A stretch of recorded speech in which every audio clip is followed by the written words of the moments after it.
জানো চিপু, এত গমর একদমই ভালো লাগে না। আরে ওইটা গমর না, গরম হবে। এত বেশি বোঝে না তুমি। আচ্ছা ঠিক আছে, চুপ থাকলাম। জানো চিপু, আমি একটা সিদ্ধান্ত নিয়েছি। ওরে বাবা, তাই নাকি? কি এমন কঠিন সিদ্ধান্ত শুনি? আমি সূর্য মামার সাথে সম্পর্ক নষ্ট করে ফেলবো। আরে ওইটা স্বপ্নর কোনা, সম্পর্ক হবে। বেশি বুঝো তুমি। যাই হোক, সূর্য মামার সাথে সম্পর্ক নষ্ট করবা কেন?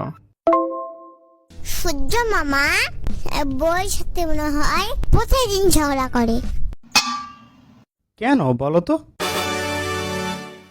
বউয়ের সাথে ঝগড়া করে, তার মাথা গরম হয়ে থাকে, যত রাগ সব আমাদের উপরে ঢেলে দেয়।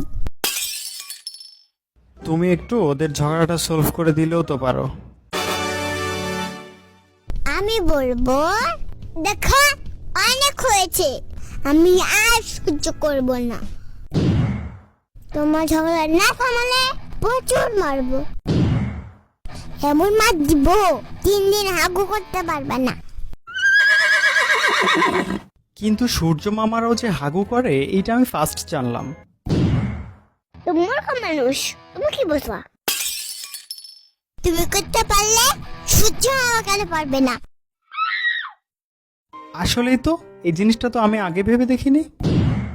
এমনিতেই যে গরম, তারপর আর বিদ্যুৎ থাকছে না, মন চাই যে বিদ্যুৎকে গলা টিপে মেরে ফেলি।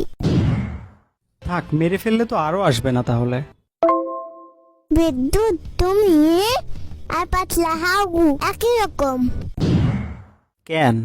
আর কখন যায় আর বোঝাই যায় না। এই যে দেখো আবার গেল। আই বলছি না আসলে তুই বাসায় গিয়ে ধরে আনবো। জীবনটা গরম নাই হয়ে গেল। যাক, ভালোই হলো, অন্তত উল্টাপাল্টা গল্প তো আর আমাকে শুনতে হচ্ছে না। শিবের বাচ্চা শিবাও।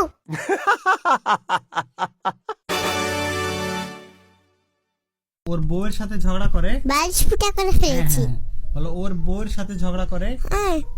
চার মামার বউ ওই 22 ফুটা করে ফেলেছি।